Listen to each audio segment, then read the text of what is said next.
අයිබෝන් අද trillion electronics YouTube channel එකෙන් ඔයගොල්ලන්ට ගෙනල්ලා තියෙන්නේ ස්මාර්ට් Wi-Fi plug එකක්. මේකෙන් පුළුවන් ඔයගොල්ලන්ට ඔයගොල්ලන්ගේ ඕනම උපකරණයක් Wi-Fi හරහා ලෝකේ කොහේ හිටියත් පාලනය කරන්න සහ ඔයගොල්ලන්ගේ පාවිච්චි කරන උපකරණයට වැය වෙන විදුලිය ඒක සම්පූර්ණ වොට් ගාන සහ දැනට පවතින වෝල්ටියතාවය ඒ වගේම මේක හරහා ටයිමිං සෙට් කරගන්න ඕන විදිහකට ඔගොලන්ට පාවිච්චි කරන්න පුළුවන්. අපි බලමු මේක කොහොමද වැඩ කරන්න සහ මේකෙන් ගණ්ඩ පුළුවන් ප්‍රයෝජන සහ මේකට පාවිච්චි කරන ඇ් එක කොහොමද ඔගොල්ලන්ගේ ෆෝන් එකට ජංගමුදුරකතනයට දාගන්න කියලා. හොඳයි මේ ප්ලග් පොයින්් එක එන්නේ ස්ක්වාපින් සහ සර්කල් පින් රවුන් පින් එක ඒ විදිහට තියෙනවා මේ පොයින්ට කොගලන්ට කැමති දිහට එක ගන්න පුළුවන් දැන්නම් ගොඩක් පාවිච්චවෙන්න ස්කාපින් නිසා ස්කාපින් තමයි හැම ගෙදරකමගේ දැම් පාවිච්චවෙන්න. ඉතින් මේකේ ඔක්කොමටික මෙන්න මෙතන ස්පෙසිවේෂන් එක සඳහන් කරලා තියෙනවා වයිෆයිවලට වැඩ කරන ෆ්‍රීකවෙන්සිය එක කොච්චර ඇම්පියර් ගානක් ගන්න පුළුවන්ද කියලා. මේක දැන් මෙතන මාක් කරලා නැති වුණාට මේ යුනිට් එක සාමාන්‍යයෙන් ඇම්පියර් 16ක් වගේ තමයි පාවිච්චි කරන්න පුළුවන්. ඉතින් හදලා තියෙන මේක හියුමිඩිටි එක පවතින ටෙම්පරේචර් එක කොහොමද මේක පාවිච්චි කරන්න ඕනේ ඒ ටික මේකේ තියෙනවා. මේ වගේ පොඩි බොක්ස් එක තමයි එන්නේ Wi-Fi smart plug කියලා. මෙතන තියෙනවා මේකේ තියෙන ෆන්ක්ෂන් ටික රිමෝට් කන්ට්‍රෝල් කියන ෆෝන් එකෙන් වැඩ කරන්න පුළුවන් Wi-Fi කනෙක්ට් කරන්න පුළුවන් වොයිස් කන්ට්‍රෝල් ඒ කියන්නේ Alexa Google Home ඒ වගේ ඕන එකකට මේක පාවිච්චි කරන්න පුළුවන් ඔයගලගේ ෆෝන් එක හරහා ටයිම් ෂෙඩියුල් වලට දාගන්න පුළුවන්. ඉතින් මම මේකේ කරලා තියෙන මගේ තියෙන ගෙදර AC එක සහ ෆ්‍රිජ් එකට මම මේක හයි කරලා තියෙනවා. මම ඒක ඔයගොල්ලන්ට පෙන්නන්නම් කොහොමද ඒකේ වැය වෙන විදුලිය සියලුම විස්තර මේකෙන් බලා ගන්න පුළුවන්. ඉතින් අපි බලමු මේක අන්බොක්ස් කරලා කොහොමද මේක ඇතුලේ තියෙන්නේ කියලා. හොඳයි අපි මේක අන්බොක්ස් කරගමු. බොක්ස් එකේ ඉන්නේ මේ විදිහට ඔයගොල්ලන්ට අන්බොක්ස් කරපු හැටිය මේකේ තියෙනවා ඔයගොල්ලන්ට software එක මේ QR code එක හරහා ඩවුන්ලෝඩ් කරගන්න පුළුවන් ස්කෑන් කරලා ඔයගොල්ලන්ගේ ෆෝන් එකට. නැත්නම් මේකේ තියෙන ඇප් එකක් තියෙනවා මම ඒක කියන්නම්. ඒ ඇප් එක මේ Google Play Store එකට ගිහිල්ලා iPhone එකක් නම් iPhone එකේ Store එකට ගිහිල්ලා ඩවුන්ලෝඩ් කරගන්න පුළුවන්. ඉතින් මුලින්ම ඔයගොල්ලන්ට හම්බෙන්නේ මේකේ මේ වගේ මැනුවල් එක එකම පැත්තකින් තියාගන්නවා. ඊට පස්සේ මෙන්න මේ විදිහට රවුම් මේ ප්ලග් සොකට් එක ඔයගොල්ලන්ට බලා ගන්න පුළුවන්. ඉතින් මේකෙත් ඔක්කොම සඳහන් කරලා තියෙනවා. මෙතන තියෙනවා පවර් බටන් එකක් මේක ඔන් කරන්න ඕනේ. එකපාරක් ඔන් කරලා Wi-Fi වලට කනෙක්ට් කරාට පස්සේ ගෙදර කරන්ට් එක විසඳුනත් ඒ කියන්නේ කරන්ට් එක ගිහිල්ලා ආවත් මේක එකපාරට ඔන් වෙන්නේ නැහැ. තප්පර ගානකින් තමයි ඔන් වෙන්නේ. ඒකත් සේෆ්ටි ඕනම දෙයකට හයි වෝල්ටේජ් එකකට උනත් තොරතුරු දෙනවා. හයි වෝල්ටේජ් කියන්නේ පවර් මේන් ලයින් එකේ තියෙන හයි වෝල්ටේජ් වලට විතරයි. අකුණු වලට නම් මේක එච්චර සාර්ථක නැහැ. අකුණු වලදී ඉතින් සාමාන්‍ය විදිහටම අනිත් ඩිවයිසස් වගේම මේක පිච්චෙනවා. ඉතින් මේකෙන් කරගන්න පුළුවන් දේවල් ටික අපි බලමු මොනවද කරන්න පුළුවන් කියලා. මේ වගේ තමයි ඉතින් තියෙන්නේ ප්ලග් එක. මේක ඉතින් ඇම්පියර් 16ක් හැන්ඩල් කරන්න පුළුවන්. හරි අපි බලමු මේක පවර් දීලා කොහොමද මේක ෆෝන් එකට කනෙක්ට් කරගන්නේ ඔයගොල්ලන්ගේ රවුටර් එකට කනෙක්ට් කරගන්නේ කියලා. හොඳයි මම මේක මගේ එක්ස්ටෙන්ෂන් කෝඩ් එකට කනෙක්ට් කරගන්නවා 230 ලයින් එකට. මම මේ වගේ එකක් පාවිච්චි කරනවා. මේක ඔයගොල්ලන්ට පෙනේ මේකට මෙහෙම කනෙක්ට් කරපුවාම මෙතන තියෙන ස්විච් එක මම දාපුවාම මේක ඔයගොල්ලන්ට පේනවා මෙතනින් මේක ඔන් වෙනවා. රතු පාටට ලයිට් එකක් පත්තු වෙනවා. ඒක බ්ලින්ක් වෙනවා. ඒ රතු පාට ලයිට් එකට අමතරව මේක නිල් පාට ලයිට් එක තමයි බ්ලින්ක් වෙන්නේ. ඒ කියන්නේ Wi-Fi වලට දැන් මේක කනෙක්ට් කරලා නැහැ. Wi-Fi කනෙක්ට් වුණාම ඔය නිල් පාට ලයිට් එක පත්තු වෙන්න ගන්නවා. ඒක එක්ස්ටඩීම පත්තු වෙලා තියෙනවා. හරි අපි බලමු මේකේ කරන්න තියෙන මෙච්චරයි. ඊට පස්සේ ඔයගොල්ලන්ට මේක ඇප් එක හරහා තමයි අනිත් වැඩ ටික කරගන්න තියෙන්නේ. හරි අපි බලමු කොහොමද ඇප් එක ඩවුන්ලෝඩ් කරගෙන මේකට කනෙක්ට් කරගන්නේ කියලා.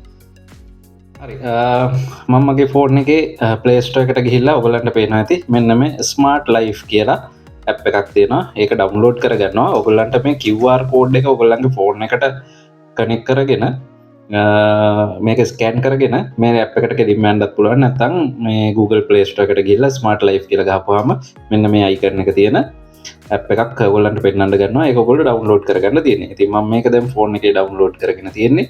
අපි බලමු ඇප් එක ඕපන් කරලා කොහොමද මේක වැඩ කරන්නේ කියලා. මේ තියෙන ඩවුන්ලෝඩ් වෙච්ච ඇප් එක ඔයගොල්ලන්ට පේනවා ඇති. මම මේ ඇප් එක ඕපන් කරගන්නවා. ඕපන් කරගත්තාම මෙන්න මේ විදිහට ඇග්‍රීමන්ට් එකක් ඇග්‍රී කරන්නයි කියනවා. ඒක ඇග්‍රී කරගන්න. ඊට පස්සේ ඔයගොල්ලන්ට තියෙන්නේ නෝමල් ඔගොල්ලන්ගේ ඊමේල් ඇඩ්‍රස එක ගැන ඔගොල පාවිච්චි කන පර්සනල් ඊමේල් ඇඩ්‍රස එක හරි නැත්තම් මේකටම වෙනම ඊමේල්ල කදාගත්ත ප්‍රශ්නයන්න මෙතනින් සයිනප් වෙන්න පුළුව මේක සයිනප් වෙන්න දෙන්න ඔගොල්ලන්ගේ සාමාන්‍ය විදිහටම ඊමේල් ඇඩ්‍රස එක දීලා සයිනප් වුණාට පස්සේ ලොගින් කියන එක දාලා මෙන්න මෙතැන්ට ඔගොල්ලන්ගේ ඊමේල් ඇඩ්‍රස් එකයි එකට හදපු පාස්වර්ඩ් එකයි දාලා මේක ඔන් කරන්න තියෙන්නේ හරි මම පෙන්න්නම් කොහොමද එක මෙතන ඊමේල් ඇඩ්‍රස් එක ගහලා මේ ලොගින් වුණහම කොහොමද සොෆ්ට්වෙයාර් එක ඇතුලේ තියෙන්නේ කියලා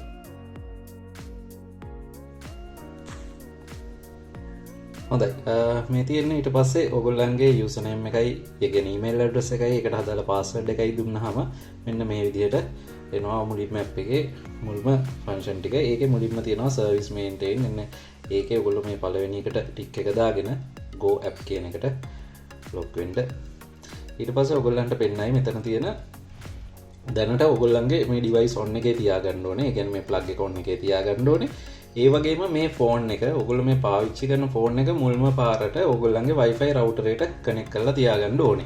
ඊට පස්සේ තමයි ඔයගොල්ලන්ට data mode එකෙන් මේක පාවිච්චි කරන්න පුළුවන්. මොකද මේ යුනිට් එක මුලින්ම වැඩ කරලා මේකට සර්ච් කරලා මේ attach කරගන්නකම් මුලින්ම Wi-Fi වලින් තමයි වැඩ කරන්න තියෙන්නේ. ඉතින් ඊට පස්සේ ඔයගොල්ලන්ට පෙන්නනවා මේකේ කොහොමද bulb එකක්ද plug එකක්ද ඒක add කරගන්න විදිහ. අපි මෙතනින් ගිහිල්ලා බලමු. මෙන්න මෙතන තියෙනවා ඩිවයිස් එකක් ඇඩ් කරගන්න මේ එකතු කිරීමේ ලකුණක් තියෙනවා මේකට දාපුවාම ඇඩ් ඩිවයිස් කියලා එනවා මෙතනදී ඔයගොල්ලන්ට පොඩි පර්මිෂන්ස් ටිකක් මේගොල්ලෝ ඉල්ලනවා ඒ කියන්නේ බ්ලූටූත් ඔන් කරන්න ඕනේ ඒ වගේම මේක තියෙන ලොකේෂන් එක ඔයගොල්ලන්ගේ ෆෝන් එකේ තියෙන ලොකේෂන් ඔන් කරන්න ඕනේ ඉතින් මේ සෙටින්ග්ස් වලට ගිහිල්ලා මේකේ ලොකේෂන් ඔන් කරගන්න ඊට පස්සේ ඔයගොල්ලන්ට බලන්න පුළුවන් මෙන්න මේ විදිහට බ්ලූටූත් ඔන් කරගන්නයි කියලා තියෙනවා බ්ලූටූත් එකත් එනේබල් කරගන්න ඕනේ මෙතනින් ඔගොල්ලන්ගේ ෆෝන් එකේ තියෙන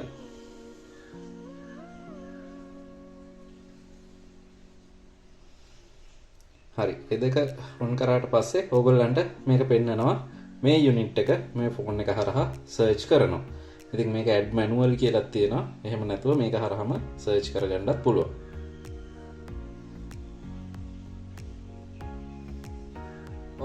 ඊට පස්සේ ඔයගොල්ලන්ට මෙන්න මේ විදිහට ස්ක්‍රීන් එකේ ඔයගොල්ලන්ගේ රවුටර් එකේ පාස්වර්ඩ් එක මෙතනට ගහන්නයි කියලා එනවා.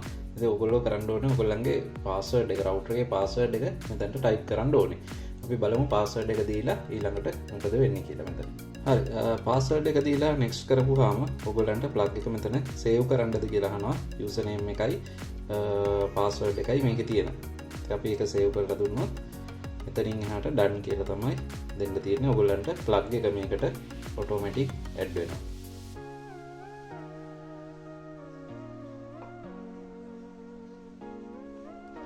හරි ඊට පස්සේ එන්නේ ඔයගොල්ලන්ට මෙන්න මේ විදිහේ ඉන්ටර්ෆේස් එකක් මේ බටන් එක උඩ ක්ලික් කරපුවාම මේ ප්ලග් එකේ තියෙන මෙතන ස්විච් එක ඔන් ඔෆ් කරන්න පුළුවන් ඔයගොල්ලන්ට පේනවා රිලේ එක අහුවෙන රිලේ එක ලැජ්ජන සද්දෙත් ඇහෙනවා ඒ වගේම මේක ඔන් වෙනවා ඉතින් ඊට පස්සේ සෙටින්ග්ස් ටික මම ඔයගොල්ලන්ට පෙන්නන්න මගේ ගෙදර හයි කරලා තියෙන AC එකට සහ ෆ්‍රිජ් එකට කොහොමද මේ වැඩ වෙන්නේ කියලා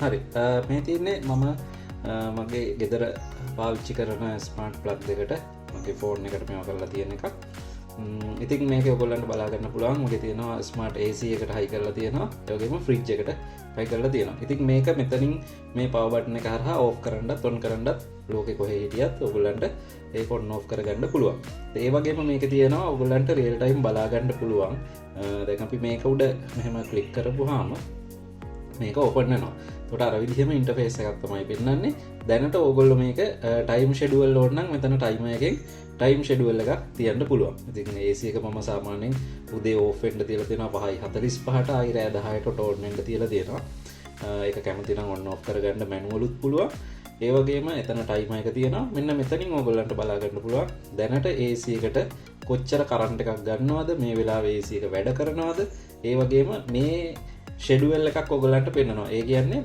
මෙතන බලා ගන්න පුළුවන් ඔයගොල්ලන්ට මාසෙට කොච්චර කිලෝවොට් ගාණක් පාවිච්චි වෙනවද කියලා. ඉතින් ඒක මේක මේ software එකෙන් ඔයගොල්ලන්ට draft එකක් විදිහටත් බලන්න පුළුවන්. ඉතින් මාර්තු මාසේ පාවිච්චි කරපු විදිහ, පෙබරවාරි මාසේ පාවිච්චි කරපු විදිහ ඔයගොල්ලන්ට බලා ගන්න පුළුවන්. ඉතින් මේකේ ක්ලික් කරපුවාම ඔයගොල්ලන්ට මෙන්න මෙහෙම පැරග්‍රාෆ් මේකක් විදිහට ග්‍රාෆයක් විදිහට පෙන්වනවා. ඉතින් මේකෙදි ඕගොල්ලන්ට බලා ගන්න පුළුවන් අද දවසේ මෙතන ඩේට් එක පෙන්වන්න ගන්නවා. අද දවසේ කොච්චර වෙලාවක් මේක ඔන් වෙලා තියෙනවද, කොච්චර කිලෝවොට් ගාණක් පාවිච්චි කරලා තියෙනවද කියලා. ඒ වගේම දැනට මේකට ගන්න කරන්ට් එක. ඒ කියන්නේ කරන්ට් එක දැනට මේකේ ඔයගොල්ලන්ගේ 230 කරන්ට් එක දැනට පෙන්නනවා. ඒ වගේම කිලෝවොට් ගාන, ඒ මාසෙට පාවිච්චි කරන කිලෝවොට් ගාන පෙන්නනවා. ඒ වගේම AC එක ඔන් වුණාම මෙතන පෙන්වන්න ගන්නවා AC එකට ගන්න ඇම්පියර් ගාන සහ කරන්ට් එක. ඒ කියන්නේ පවර් එක කොච්චරද කියලා බලා ගන්නත් පුළුවන්. ඒ වගේම ඔයගොල්ලන්ට බලා ගන්න පුළුවන් දැනට සෙටින්ග්ස් වලට ගියාම මේක ඔන් එකේද තියෙන්නේ ඕෆ් එකේද කියන ඒ ස්ටේටස් එක බලා ගන්න පුළුවන්. ඒ වගේම ස්විච් එක ලොග් වෙච්ච වෙලාවල්, ඒ වගේම පොඩි අයට පාවිච්චි කරන්න බැරි වෙන චයිල්ඩ් ලොක් එකක් දාන්න පුළුවන්. වගේ ඉතින් ගොඩාක් වැඩ කරගන්න පුළුවන්. අනිත් එක තමයි මේ යුනිට්ස් එක දිගට මේකට 10ක් 15ක් වුණා. දැන් මෙතන මගේ දෙකක් තියෙනවා ඔයගොල්ලන්ට පේනවා ඇති. ඒ දෙකම මේකට ඇඩ් කරලා තියෙන්නේ. ඉතින් ෆ්‍රිජ් එකට ගත්ත කරන්ට් එකක් පෙන්නනවා. එතකොට මේක දැන් මොන කන්ඩිෂන් එකේද තියෙන්නේ? කියන්නේ පවර් ඔන් වෙලා ස්ටෑන්ඩ් බයි මෝඩ් එකේද තියෙන්නේ කියලා මෙතනින් බලා ගන්නත් පුළුවන්. මේක ඕෆ් කරපුවාම මේ යුනිට් එකේ තියෙන කරන්ට් එක ඕෆ් වෙනවා. එතකොට AC එකට යන පවර් එක ඕෆ් වෙනවා. එතකොට මෙතන රිලේ ෆන්ක්ෂන් එක ඔයගොල්ලන්ට පේනවා ඇති ස්විච් ඕෆ් කියලා පෙන්නනවා. ඉතින් ඔය විදිහ තමයි මේකේ අනිත් සෙටින්ග්ස් ටික මෙතන සෙට් කරගන්න පුළුවන්. මාසෙට පාවිච්චි වෙන කිලෝවොට් ගාන කොහොමද කියලා. ඒ වගේම දැනට ඔයගොල්ලෝ ඉන්න තැන මේක නම් ගන්න ඇත්තටම ඉන්ටර්නෙට් එක හරහා දැන්ට තියෙන සෙල්සියස් අංශක ගාන, හුළඟේ වේගය ඒවා ටිකත් වෙනම පොඩි එකක් ඒගොල්ලෝ දීලා තියෙනවා. ඉතින් ඔය විදිහට තමයි මේ ස්මාර්ට් ටේස් මේ Wi-Fi plug එක වැඩ කරන්නේ. ඉතින් බය නැතුව මේක පාවිච්චි කරන්න පුළුවන්. AC වලට, ෆ්‍රිජ් වලට ඇම්පියර් 16ක් හැන්ඩල් කරන්න පුළුවන්. ඉතින් ඒක හින්දා කිසි ප්‍රශ්නයක් වෙන්නේ නැහැ. ඇත්තටම ගෙදරකට හොඳටම වටින උපකරණයක්. හොඳයි. ඔහොම තමයි ඉතින් ස්මාර්ට් ප්ලග් එක වැඩ කරන්නේ. ඉතින් ඕගොල්ලන්ට මේක ගැන තව මොනවා හරි විස්තර දැනගන්න ඕන නම් පහළ කමෙන්ට් සෙක්ෂන් එකේ කමෙන්ට් එකක් දාන්න. මම ඉක්මනින් පිළිතුරු සපයන්නම්. ඒ වගේම මේක ඕගොල්ලන්ට ඕගොල්ලන්ගේ ගෙදරටම ගෙන්න ගන්න පුළුවන් අපේ Trillion Electronics Facebook page එක හරහා. ඒකේ තියෙන numbers වලට call කරලා. ඒ වගේම මම මේ මගේ Trillion Electronics store එකේ number එක මේකට මේ page එකේ මේ YouTube channel එකේ දාලා තියෙනවා. ඒකට කතා කරලා ඔයගොල්ලන්ට මේක COD විදිහට ගෙදරටම ගෙන්න ගන්න පුළුවන්. මේවා මිල ගණන් සේනම අපේ Facebook page එකේ දාලා තියෙනවා. ඒකෙන් බලා ගන්න. එහෙනම් නැවත හමු වෙමු අලුත් device එකක් සමග. ගිහින් එන්නම්. සුබ දවසක්.